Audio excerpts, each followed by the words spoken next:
This is the CNC Geekcast, the podcast where two guys with speech impediments talk about movies. I'm Joseph Collins. And I'm Paul Combs. And on today's episode, we'll be talking about the 2008 film Speed Racer. We're going to be talking about the characters, the plot, the style, and the criticism that goes along with this movie, and why Paul and I enjoy it so much. So stay tuned! Go Speed Racer, go Speed Racer, go Speed Racer. So I was going to ask you, Joseph, what is it about this film that you enjoy? You know, it's funny because when I watched the original Star Trek series, something that was made back in the 1960s, it was very cheesy. And when I watched Star Wars, there's a lot of cheesy moments in there. And then I watched a lot of bad films like the Ernest movies and probably, you know, some bad kids movie, and it's really cheesy. And the point is, there's a bad cheese and there's a really good cheese.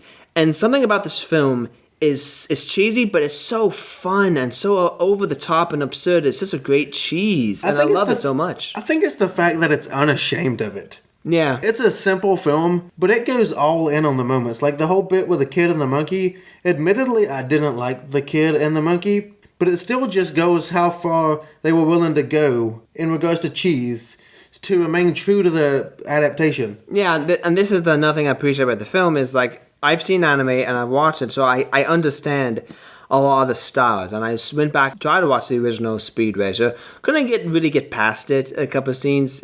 I just couldn't. But I've seen enough animes to understand exactly what they were going with, because there were some moments in the film where the characters did do some things that you saw in anime.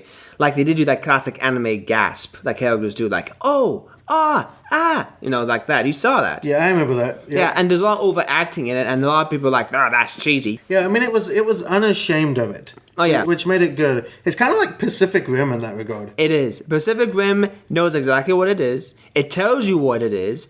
And it's like, look, guys, we know the characters may not be as great. Plot may be really cheesy, but we have things you always wanted. Big monsters versus big robots fighting one another. Come on, pay the ticket. You know you want to. There you go. Yeah, that's what I love about it. It's basically saying have fun with it, and it's okay to have fun. And I was some moments were actually laughing, and I enjoyed myself because of it. Yeah, the movie did have some great lines. But will you tell our audience a little about the plot of the movie in case they haven't seen it? Well, the plot is simple, okay? You have this character called Speed Racer who loves racing, strangely enough, right? Wow. I know. And apparently this corporation wants to jack up its stocks, basically be a monopoly on selling just one type of engine.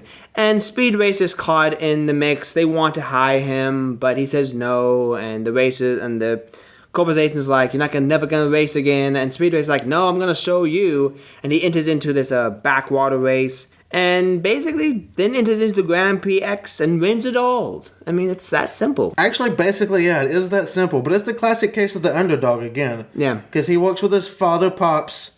Yes, his father is actually called Pops. Yeah, it's right straight from the anime. Yeah. And they have racer motors. Straight from the anime. And they're up against this Royalton. Straight from... This is getting old. All this stuff is about as subtle as a brick to the head. Yes, it is, and that goes back to how great it is in that regard. But it's just a classic underdog story. He genuinely loves racing. Mm. Win or lose, he enjoys being behind the wheel of a car. Yeah. So when he's told by the corporation that we've secretly controlled everything behind the scenes to manipulate the stock market, to manipulate our stock price, and make a crap load of money, it cuts to the heart of him. Yeah. Because he was offered to work for the company. He was like, hey, I get the chance to do this. I get the chance to live my dream working for this great company. Yeah. And then it's like, nope. Well, that's one of the things that makes sports so appealing to so many people. It's basically not only competing against other people, but competing against yourself. And seeing how well you do against other people and pushing yourself to try to win. And when someone tells you, oh, by the way, it's all been rigged, no amount of effort you put into it is going to matter, it's going to deflate anybody. Yeah, exactly. And I like that you actually see him overcome that. Like, he's like, okay, like it takes the wind out of his sails, so to speak. Yeah, and that's the thing, and that's what I mean by this film. This is what the strength of the film is the characters. Though the characters are not like really great characters or fantastic characters, they're good enough for you to care about them, and they were well developed enough that you can understand their plight and somewhat sympathize with them. They were okay characters. Like, they were all one-dimensional by design, but it still worked in the kind of movie it was. Yeah, that's exactly what it is. I mean, you had Pop's character, which is John Goodman's character, had a lot of great lines as a father. I mean, you could tell that he is a father who loved his family. He's not one of those fathers that gets in the way of his children's dreams, like you see in a lot of Disney movies. And he's actually a father who is supportive. He gets angry, but he gets angry because he is afraid that his children are going to get hurt. He doesn't want to lose them, so that's where the drive of the feel. But at the same time, it gets to a point in time where he does, in the end, accept his son's decision and helps him out. And I love that, because this also happens in Ratatouille. The father there was trying to warn the son, and at the end of the movie, the father decides to help his son because he loves him. So I love those type of father figures in these movies. And of course, Susan Sarandon's character was really good too. Susan Sarandon's always great. I was actually disappointed she didn't have more in the movie. Mm-hmm. Like, she really didn't. But she still carried her character very well. No, she did. It's just Susan Sarandon's always great. Mm-hmm. So I just would have liked to see more of her. That's true. And then what do you think of Trixie's character? Christina Ricci, she was actually fantastic. Oh yeah, and I love her character because at one point she actually she was listening to another girl talk about speed racing negatively, and the girl was like, "Well, my mom said this, and my mom said that," and she just punches her in the face. And then at one point, well, this racer family was working on a car, and Trixie, as a little girl and speed racer, came up and showed her the garage, and a package came, and it was a bomb, and the son got rid of it, and it exploded in the street. And it was just funny because, like, this package just exploded in the street, and no one that many people care about it. It's like an everyday thing to them. Yeah. But I love it how she looked at it and just said, "Cool beans." And like, I love that. Well, I loved how competent her character was, though. Yeah. She was a lot more than the dutiful girlfriend. She inspired racer to race in the Casa Cristo, that back alley race you were talking about. Yeah. That incredibly dangerous one. She drove the teammate's car at one point. That too. She also flew the helicopter. And she flew the helicopter spot in for any obstacles. She held her own, and that was great. And Christina Ricci did a admirable job in the role. Yeah, she did. These roles, like I said, they're simplistic, but they're supposed to be.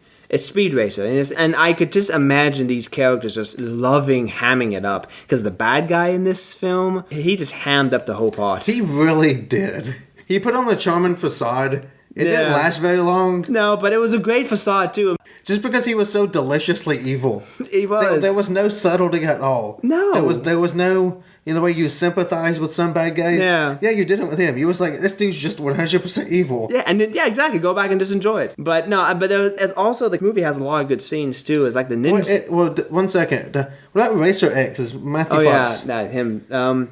I thought that the movie, they tried to hide his face, but it's obvious there's really no need to hide his face because you don't really know who he was. You knew who he was at the beginning of the film when, the guy was that was kind of dumb. It's like Racer X, and then the bigger brother that supposedly died was named Rex. And it was like, wait. Rex. Yeah, I get it. Go Speed Racer. No, at the same time, the movie did show his face in a shadow. I mean, they try to hide his face. They try to hide his face after they show his face in like the first 10 minutes. Yeah. It doesn't really work out that well. But at the same time, I thought that the actor did a good job with it. Matthew Fox? Yeah, Matthew Fox did a good job of the role. I mean, I loved his inspirational speech at the end. It's like, when it says, I think the line is, it doesn't matter if you change driving, what matters is that driving changes you. So, I mean, like I said, this movie has a lot of simplistic messages. But at the same time, it works for this film. It does. Though I am kind of disappointed. Keanu Reeves was originally up to play Racer X. I would have liked to see his take on Racer X. That's all I would say. Whoa. Exactly. Definitely would have worked a whoa in there. Oh, exactly. Or something. Did he do that in John Wick? I don't think he did a whoa in John Wick, did he? I don't know. No. It wouldn't surprise me, though. No, I mean, he's allowed to do it at least one time. But no, going back to the characters, there's a couple of good scenes in this film when it comes to characters, like the ninja scene, for example. That scene cracked me up. I actually died laughing when like a lot of times when I say I laughed, I'm just like I chuckled. This scene actually had me laughing. Because they're racing this back alley race, and there's a team of them. And then they get busted by ninjas. Like, yes, I'm talking about actual ninjas in the black face garb and the black... Classic ninjas in a speed racing movie. Why? Anime. And then his dad comes in, John Goodman. And John Goodman's a big dude. Starts fighting the ninja. Well, the camera zooms up to a ring that he has on. Yeah, the wrestling ring. He was a wrestler, and so... Yeah, and then the ninja who was like, he got the ninja headlock, and he's like, uh-oh. And at this point, he's just, he just spins him around, really, like unrealistically spins him around and throws him out the window. And Trixie asks the question, was that a ninja? And then John Goodman responds by saying, more like a A ninja. Nanja is a sad nowadays, but passes a ninja. Yeah, that scene actually got me laughing. Just because John Goodman sold it so much. He did. I mean, John Goodman had so much. I mean, I could just imagine that when the actors read this script, they're like, yes, they knew what they got themselves, they were getting themselves into, and they knew exactly what they needed to do, and they just had fun with the film. Why not the main actor, Emily Hirsch, was a fan of Speed Racer before he even got offered the part. He had been he had seen all the Speed Racer episodes, and he was actually a fan. So he pretty much made sure he did everything he could to stay true to Speed Racer himself. Yeah, and he obviously had fun in the role. Oh yeah, he did. I mean, that scene then where Trixie and Speed Racer was talking on their date, it was cheesy, it was campy, but it's believable. Though whatever happened to Emily Hirsch? I have no idea. Because he was in Into the Wild, he was in Milk, he was in Speed Racer, he was in Lone Survivor, and he hasn't been anything in like 5 years. Really? I guess it's a feast or famine situation. Yeah. Like he had all these successes, and then it's like they just moved on to the next actor. Yeah, it seems to be in Hollywood. I mean, you only have like a small handful of people who are consistent in films. Yeah, most of the time people have like it's a feast and famine thing. They'll be popular for a little while, and then it's like bye. Exactly. I mean, that's just how people's attention span now goes nowadays. But what did you think of the little kid Spear and the monkey? That sigh is, yeah. I just don't like solely comic relief characters. I don't. Okay. Like in any movie, and that's really all they were. And in some scenes, it was just way too much. Like the scene with the candy on the airplane. Mm-hmm. Like that whole thing was unnecessary. Yeah. And then the martial arts scene where they got all anime-fied. Yeah, they started fighting one another, and the lines started appearing. I was like, that was great, though. I love that. I didn't. It was just unnecessary. It was just too much. But there was one scene I liked about where they were about to fight, and the mom came up, and the monkey and the kid were sitting on the sofa, and the mom was like, "What are you doing?" And then he just goes, "Nothing." And I just love that delivery because it was a really well delivered line on his part. Yeah, I mean, I'm not going to blame the kid actor. I mean, he was perfectly competent.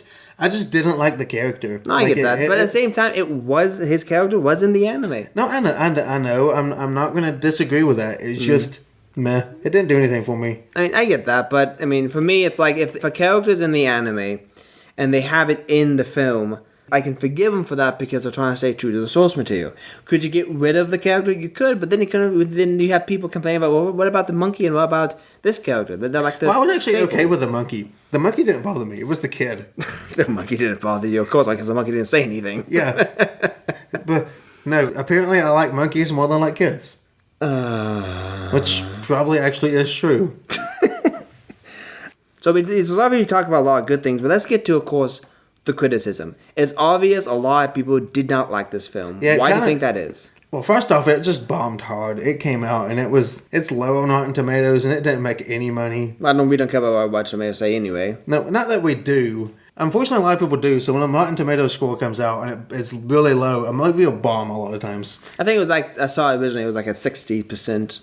Yeah, Which I disagree with with that score, but yeah, but I can understand a lot of the criticism. Actually, I can. First off, I mean everything is so simplistic. Even talking about how much I enjoy it, I'm not going to say it's a good movie. I would not go that far. I disagree with that, but continue making your point. So a lot of the things I may have liked about it, the simplistic nature of the plot, the overacting, the cheesiness, may not have resonated as much as some people. And then just the style. Because the movie went full on in with the anime style. It went all out. And because of that, I'd probably say a good 98-95% of the film was all green screen. And you can tell. Because the actors actually look superimposed. Like they look like they're actors standing on with a cartoon background. Yeah. And I get that, so that's what they're going for because it's an anime. But it just doesn't work in every scene. Like when they're racing the Costa Cristo and they're in the desert, it looks like a video game. It does. looks like something out of the N64. Yeah. Well, that's one thing I did enjoy about this film was the racing did remind me of a Mario Kart 64 because the tracks were over the top, and there's one point where the ending scene where the last tracks of Grand Prix X, they were going through a section of the track where they had nothing but spikes. Yeah, I remember that. Yep. Yeah, I do understand the criticism. I don't 100% agree that that's enough to bring this film down for me. But at the same time, the other criticism I have is the editing of some of the car action scenes. Yeah, first off, this is a speed racer movie. You would think the most important thing would be the racing scenes. Yeah. It doesn't seem that hard. But some of the racing scenes are actually some of the worst parts in the movie at certain times. Mm-hmm. Well, these are the fighting ones. The one is where they got into the fight. Which was funny. This goes back to the entirety of it. It's an anime based off the anime, and you have cars that are racing and fighting one another. I mean, it's like Scar Racer who's a spy, and when they fight, it's a fun concept, but when you see it, you can barely see anything. It goes back to the entire thing about cutting in the wrong way. Well, we've talked about that a lot on all our episodes. We've talked about a lot of different action movies. We obviously love action movies. And the same rules apply to something like this as apply to fight scenes. Fist fighting scenes or Mad Max Fury Road with the car chase scenes. You still have to know where the protagonist is and where everybody is in relation to him. That way when something happens, you understand that, hey, this is happening on his passenger fender, or when someone throws a punch, it's like this is going to land in the stomach. Something like that. It's the basics of editing. This movie just did a bad job of that. And like you said, it's no need to because it was all CGI. Yeah, I mean, I understand why they do it in a lot of movies. It helps save time because they don't have to devote as much to pre-production. It helps to save the actors because they can't put the actors and the stunt doubles in some of these situations. And in this movie, they didn't have to worry about that. It was all green screened. So why did they go so lazily? I don't know. I guess because that's exactly... It was like the studio was like, okay, we have a time frame and we have a deadline. Let's get the deadline. And the editor's like, okay, fine, cut, paste, slash, boom, we're done. Let's get it out the door. Guess that's what it was? I mean, I don't really know because at some point in time, you look at the editing of some film and you're like, why? How? I mean, you're in Hollywood. It's like Taken 3. Yeah, exactly. Taken 3 had really... Or Resident Evil 7 again. Yeah. I can't say anything about that. I know, it's a guilty pleasure. Yeah. But there's one thing I do like is, but when you can see the racing, it's fun. No, it is. The beauty does work in some scenes. Because, for example, that opening scene where he's racing at, I think it was called the Thunderhead. I think that's what it was called.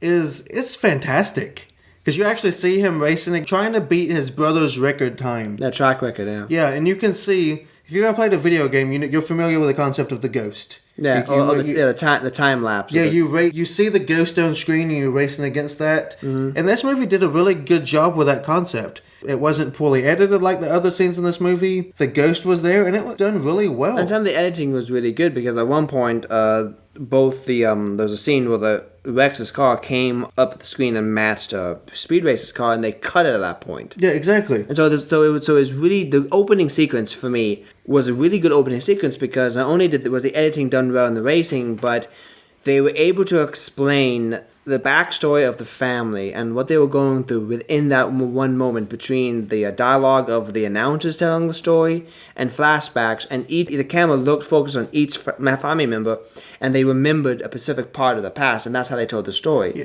It did a really good job providing exposition without stopping. Exactly. Without being an exposition dump. Exactly.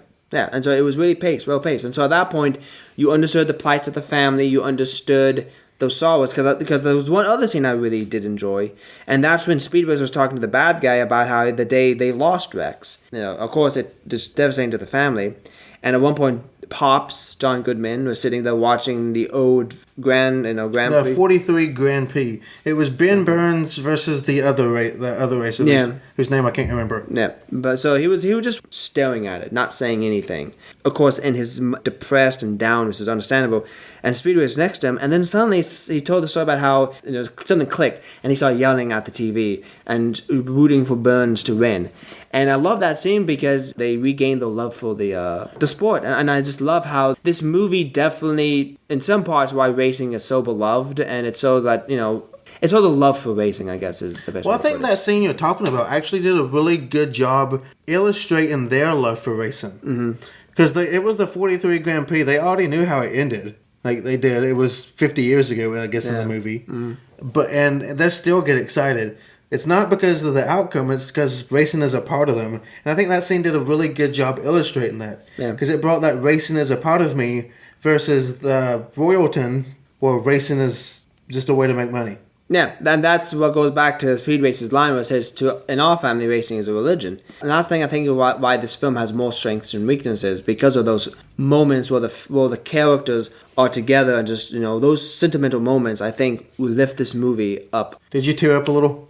A bit. I mean, I think I teared up, and I did say teared up. But at the end of the film, when Speed Racer was racing in the final race of Grand Prix, he was approaching the finish line, and there was nothing in his way. He had this montage or this monologue of all the inspirational things being said, and it does a great job of wrapping it all up about expressing like you said, the love for racing, his entire journey, why he's doing what he's doing, what drove him, because what pushed him to go on this backwater race was to protect his family from lawsuits, was to protect his family from this big corporation, because he rejected an opportunity to make lots of money.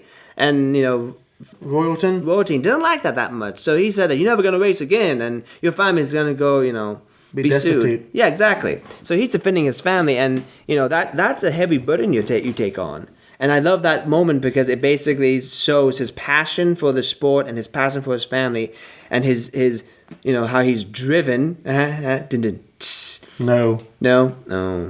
This just shows his passion for, and everything is just like, everything's validated at this point. And at this point, we're told that the race is fixed. That all this time, all the races, the big races were fixed. Everybody knew the outcome. And he was able to enter into the race because of a special reward, because he won that previous race. And so he was the underdog. He was the one that was the wild card. No one knew what was going to happen. When he won the race, everything changed. And I love that. And I kind of like that too, because early in the movie, his brother, Rex, a.k.a. Racer X, he basically says, what can you do? You can only drive the car.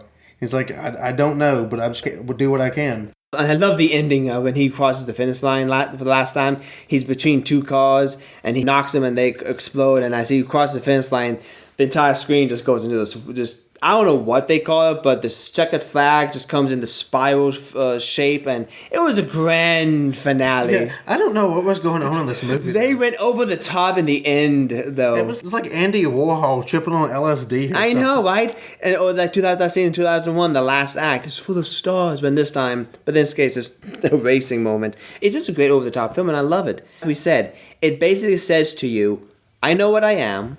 I'm going to have fun. Just have fun. But, man, we talked a lot about this movie, didn't we? We did. Anything else you have that you'd like to talk about? Actually, I'm wanting to let our audience know something. Okay. Last week, I got the pleasure of being on another podcast. Okay. It was called See, Here's the Thing. Okay. With Kate and her partner. So, if you get a chance, just be on the listen out for that. It was just a fun time. Got to hang out. I got to talk about some pop culture news.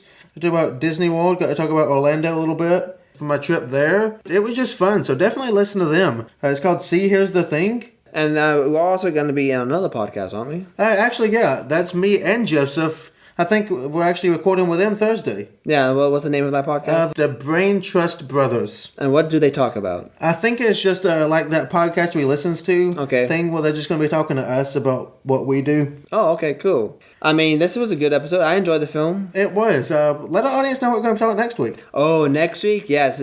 Paul is very excited about this because he's a big Edgar Wright fan, aren't you? I am. Edgar Wright. Yeah, you may not be familiar with his name right off the bat, but he's the guy behind Scott Pilgrim, the guy behind Hot Fuzz, Shaun of the Dead, The World's End. And now he came out with a new movie, Baby Driver. Yes. We're looking forward to this film. Yeah, we're really looking forward to it. You know what's interesting about this? What? We're doing 2 car movies in a row.